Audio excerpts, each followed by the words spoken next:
How does one determine what kind of grass to choose for their yard or their landscape in Texas? Well, Randy, the first thing we have to determine is the climate and the region that the turf would be adaptable to.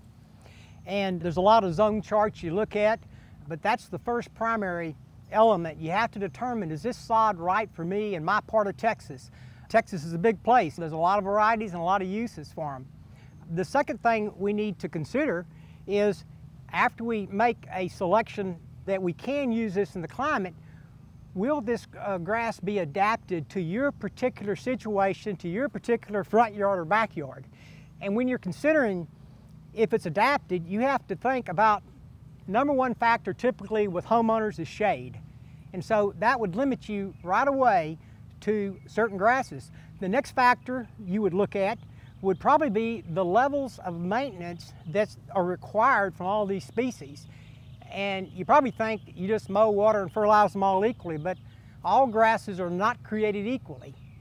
You've got St. Augustine, which is a very, very low maintenance grass, shade, but at the same time, if you tried to put buffalo in Houston, Texas, it would be demised with Bermuda grass within 2 years. Or weeds. Or weeds.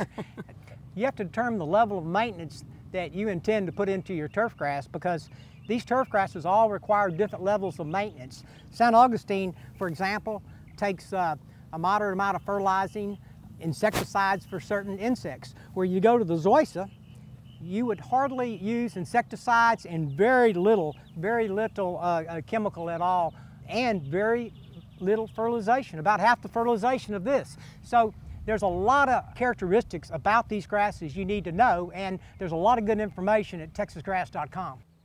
If you have any more questions on any of this, get the grass facts at texasgrass.com.